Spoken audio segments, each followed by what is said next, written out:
हे प्रभु, मैंने तो आपकी पूजा की थी, फिर ऐसा क्यों? हे वृंदा, मैं तुम्हारा अपराधी हूँ, किंतु धर्म के लिए मैं विवश था। हे प्रभु, यह सब क्यों किया आपने? मैंने तो आपको देवता मानकर पूजा। हे प्रभु, मैं आपको श्राप देती हूँ। नमस्कार मित्रों एवं दर्शकों, आप सभी का हार्दिक स्वागत है। मित्रों का आज हम सुनने जा रहे हैं भक्ति, त्याग और पतिव्रता, धर्म की ऐसी एक गाथा जो युगों युगों से भक्तों के हृदय में अमर है।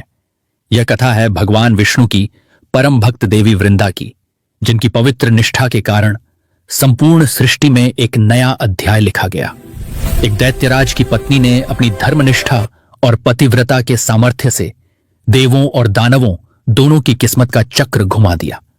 लेकिन नियति के खेल में उसके जीवन में छल, कपट, शाप और विरह की छाया उतरी, और उसी दुहक से एक ऐसे पवित्र पौधे का जन्म हुआ जो आज सभी रोग, दरिद्रता और कष्टों का नाश करने वाली तुलसी के रूप में पूजित है। इसीलिए सनातन धर्म में तुलसी का वृक्ष पवित्र एवं देवी स्वरूप माना जाता है। तुलसी विवाह कार्तिक मास में देवउठनी एकादशी से लेकर कार्तिक पूर्णिमा तक मनाया जाने वाला एक मंगल पर्व है। इस अवधि में किसी शुभ दिवस पर भगवान विष्णु और तुलसी अर्थात देवी वृंदा का विवाह विधि पूर्वक रचाया जाता है। तुलसी विवाह की यह कथा जो कोई मनोभाव से सुनता है, उसके समस्त दुअकायक और दरिद्रता नष्ट हो जाते हैं। उसके घर में सदैव पार्वती, लक्ष्मी और सरस्वती का वास होता है तथा ब्रह्मा, विष्णु, महेश हमेशा उसकी रक्षा हेतु तत्पर रहते हैं। तो चलिए मित्रों, श्रद्धापूर्वक सुने यह महान कथा। उससे पहले मित्रों, एक छोटी सी विनती है। यह वीडियो मैंने बहुत मेहनत से बनाया है। अगर वीडियो पसंद आए तो इसे लाइक अवश्य करें और कमेंट में जय माता तुलसी, जय श्री हरि लिखें।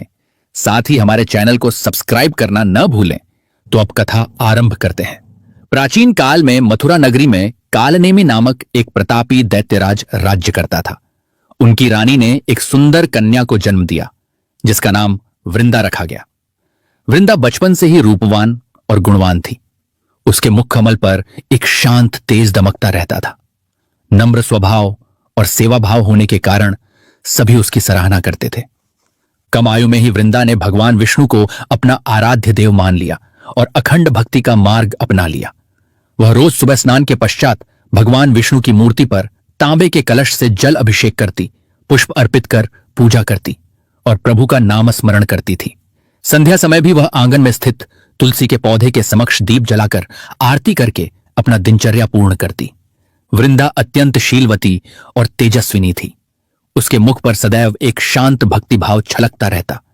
वह दिन भर प्राणायाम, जप और तप में लीन रहती। अपनी भक्ति के बल पर उसने एक दिव्य तेज अर्जित कर लिया था। उसकी निष्ठा और श्रद्धा देखकर सभी लोग उसकी प्रशंसा करते नहीं थकते थे।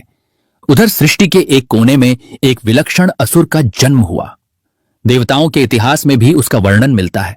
हुआ यूं कि देवराज इंद्र एक बार अपने गुरु बृहस्पति के साथ कैलाश पर्वत पर भगवान शंकर से मिलने गए, परंतु इंद्र वहां भी अपने ऐश्वर्य के अभिमान में चूर था।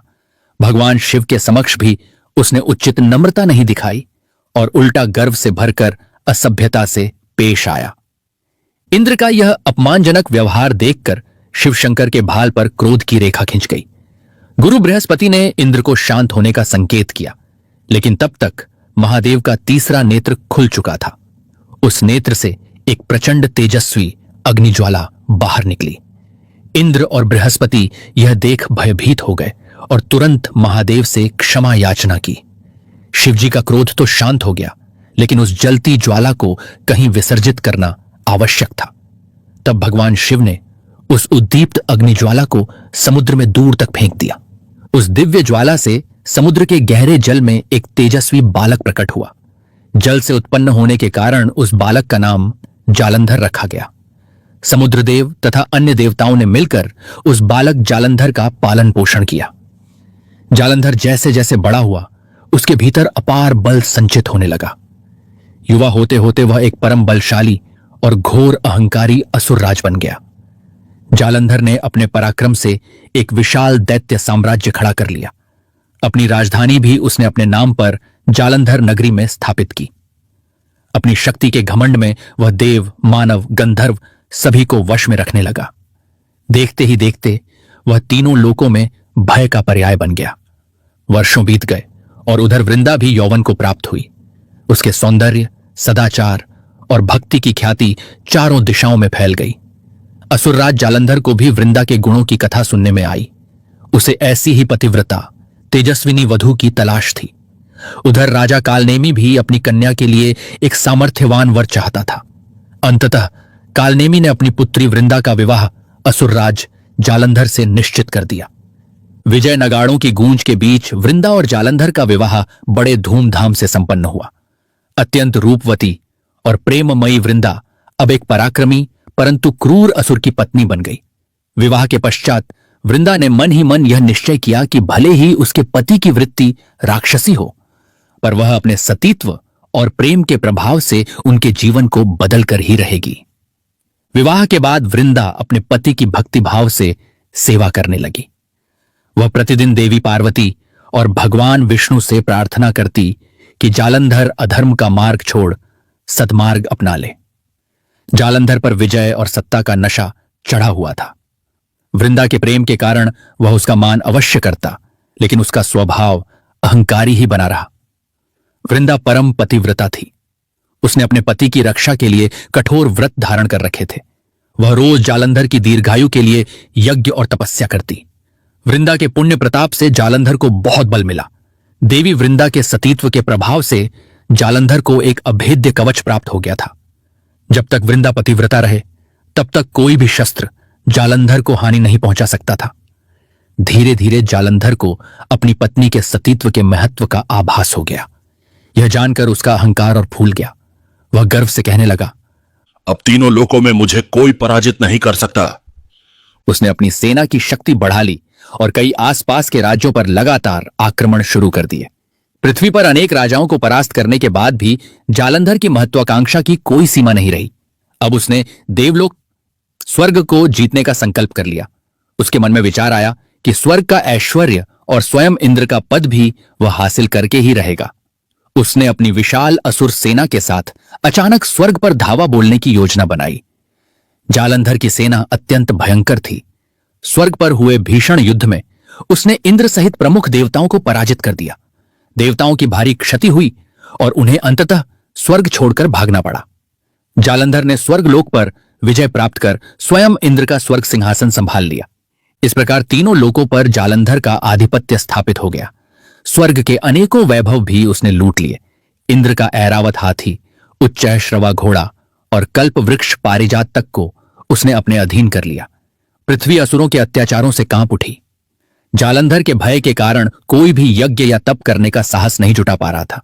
ऋषि मुनियों की तपस्याओं में विघ्न डाले जाने लगे। साधारण जनता का जीवन असुरों के उत्पीड़न से दूभर हो गया। धर्म कर्म पर अंकुश लग गया और अधर्म चारों ओर पनपने लगा। एक संध्या जालंधर विजय के उन्माद में अपने दरबार में आसन जमाए बैठा था। दैत्य सेनानी ऊंचे स्वर में उसकी स्तुति कर रहे थे। तभी शांत मुद्रा में वृंदा आगे आई। उसने विनम्रतापूर्वक अपने पति से निवेदन किया, स्वामी, आपने इतने युद्ध जीतकर पर्याप्त राज्य और संपदा प्राप्त कर ली है। अब कृपा करके कुछ विश्राम लीजिए। लगातार युद्धों के कारण सर्वत्र हाहाकार मचा हुआ है। मुझे आपकी तथा निरपराध लोगों की चिंता होती है। यदि आप देवताओं से वैर छोड़कर मित्रता के साथ राज्य करेंगे तो कितना अच्छा होगा, है ना? वृंदा की विनम्र विनती सुनकर जालंधर ठहाका मारकर हंस पड़ा। वह अहंकार पूर्वक बोला, प्रिय वृंदे, तुम ये राजकाज की बातें नहीं समझती। मैंने अभी पूर्ण विजय कहां प्राप्त की है। देवता अब भी जीवित हैं। जब तक मैं उन सबको पूरी तरह अपने अधीन नहीं कर लेता, चैन से कैसे बैठूं? मुझे तीनों लोकों का एक छत्र सम्राट बनना है। मेरे मार्ग में जो भी आएगा उसका संहार कर दूंगा।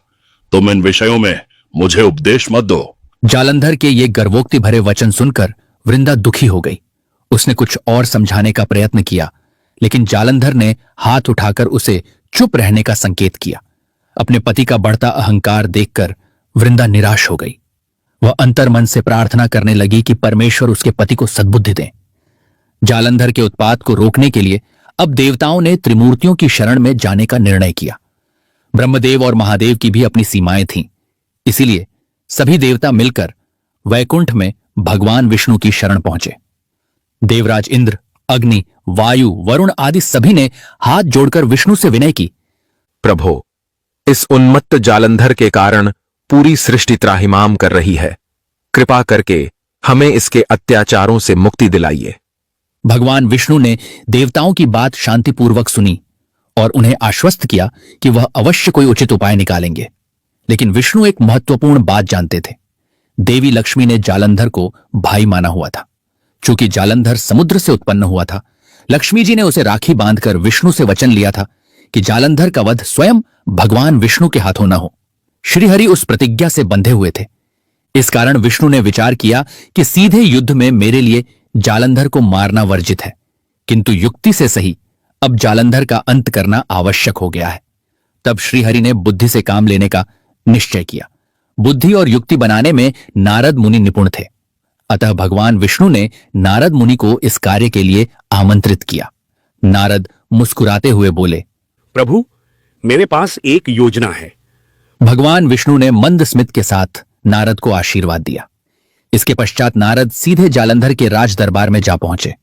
जालंधर ने नारद मुनि को देखते ही आदर से उठकर उनका स्वागत किया। उसने पूछा, महाराज, आपके आगमन का प्रयोजन क्या है? नारद ने मोहक मुस्कान के साथ उससे वार्तालाप शुरू किया। धीरे धीरे नारद हंसते हंसते जालंधर को हित की बातें समझाने लगे। चर्चा के बीच नारद अचानक बोले, दैत्यराज, यह सत्य है कि तुम बहुत सामर्थ्यशाली बन गए हो। आज तक जो कोई नहीं कर सका वह तुमने कर दिखाया। तीनों लोकों को जीत लिया। लेकिन एक वस्तु अब भी पाना शेष है। जालंधर ने उत्सुक होकर पूछा, अब भी क्या शेष रह गया है? नारद की आंखों में चमक आई। वे धीरे से मुस्कुराकर बोले, शायद तुम्हें पता न हो, इस सृष्टि में सबसे सुंदर और सौभाग्यशाली स्त्री कौन है? जालंधर ने ध्यान से सुनना शुरू किया। वह हैं हिमालय पुत्री पार्वती, जिनका विवाह स्वयं महादेव से हुआ है। देवी पार्वती का सौंदर्य अद्वितीय है। उनका शील और पतिव्रत धर्म अनुपम है। तीनों लोकों में उनके समान सुंदर नारी और कोई नहीं। नारद इस प्रकार पार्वती का वर्णन बढ़ा चढ़ाकर करते गए और जालंधर मंत्रमुग्ध होकर सुनता रहा। कैलाश पर्वत पर शिव पार्वती के सुखमय जीवन और उनके ऐश्वर्य की बातों को सुनकर जालंधर के मन में ईर्ष्या और काम की ज्वाला भड़क उठी। नारद मुनि से यह सब सुनते ही जालंधर का अहंकार फिर सिर उठाने लगा। यदि शिव जैसे तपस्वी को इतनी रूपवती पत्नी मिल सकती है तो वह मेरी भी हो सकती है, उसने सोचा। पार्वती को पाने की तीव्र लालसा उसके मन में घर कर गई। अंततः जालंधर ने निर्णय किया कि वह पार्वती पर अपना अधिकार जताकर उन्हें बलपूर्वक अपने राजमहल में ले आएगा। जालंधर ने अपनी असुर सेना को तुरंत तैयार होने का आदेश दिया और कैलाश पर चढ़ाई करने निकल पड़ा। शीघ्र ही उसकी असंख्य राक्षस सेनाएं कैलाश पर्वत को चारों ओर से घेर कर खड़ी हो गईं। भगवान शिव और माता पार्वती को शत्रु की ललकार सुनाई दी। शिवजी अपने गणों के साथ युद्ध के लिए बाहर निकल आए और भयंकर संग्राम शुरू हो गया। कैलाश की तराई में देवों और दानवों के बीच भीषण युद्ध छिड़ गया। शिवशंकर अपने त्रिशूल से असुरों का संहार करने लगे तो जालंधर भी अपनी प्रचंड गदा और तलवार से शिवगणों को पछाड़ने लगा। निरंतर शस्त्रों की टकराहट से चारों दिशाएं गूंज उठीं। उस महासंग्राम की तीव्रता से स्वयं पृथ्वी डोलने लगी। कुछ समय तक घोर युद्ध चलता रहा, परंतु महादेव के सामने जालंधर को जीतना सरल नहीं था। तब जालंधर ने एक कपट युक्ति अपनाने की ठानी। वह युद्ध भूमि से हटकर एकांत में गया और मायाबल से अपना रूप बदलने लगा। कुछ ही क्षणों में उसने अपना वेश भगवान शिव के समान बना लिया। जटाजूट धारण किया, व्याघ्र चर्म पहन लिया और शरीर पर भस्म रमाकर शिवजी जैसा स्वरूप धारण कर लिया। रूप रंग में अब वह महादेव की प्रतिमूर्ति दिखाई देने लगा। शिव का रूप धरकर जालंधर चुपके से कैलाश पर शिवजी के महल में प्रवेश कर गया। उस समय माता पार्वती महल के अंतरतम कक्ष में बैठी युद्ध की घटनाओं से चिंतित थीं। अचानक उन्होंने अपने समक्ष भगवान शिव को खड़ा देखा तो खुशी से भर उठी। पार्वती विस्मित होकर उठ खड़ी हुई और उत्साह से बोली, स्वामी, आप इतनी जल्दी शत्रु को परास्त करके लौट आए? महादेव के रूप में आए जालंधर ने आगे बढ़कर कहा, हां प्रिय पार्वती, मैं शत्रु को पराजित करके ही लौटा हूं। उसकी आवाज भी शिवजी जितनी ही गंभीर थी। यह सुनकर पार्वती ने राहत की सांस ली और क्षण भर को निश्चिंत हो गई। लेकिन देवी पार्वती महासती थीं। उन्हें छलना आसान नहीं। कुछ ही पलों में उन्हें कुछ अनुचित प्रतीत हुआ। सामने का पुरुष भले ही उनके स्वामी जैसा दिखता था, पर उनके मन में एक अजीब अशांति उठी। पति के साथ सहजीवन से प्राप्त सूक्ष्म अंतर्दृष्टि से उन्हें भान हुआ कि यह मेरे शिव नहीं हो सकते। माता पार्वती ने ध्यान लगाकर उस पुरुष के अंतर को टटोलने का प्रयास किया। अपनी दैवी दृष्टि से उन्होंने सत्य पहचान लिया। यह रूप धारण किए कोई छली है। पार्वती क्रोध से तड़प उठी। उन्होंने गरज कर कहा, कौन हो तुम दुष्ट? मेरे स्वामी का रूप धरकर मेरे सम्मुख आने का दुस्साहस कैसे किया? यह सुनते ही जालंधर हड़बड़ा गया। पार्वती ने बिना विलंब किए प्रचंड रूप धारण कर लिया। उनके हाथ में त्रिशूल प्रकट हो गया। नेत्र क्रोध से लाल हो उठे। देवी पार्वती के रौद्र रूप को देखते ही जालंधर के पैरों तले जमीन खिसक गई।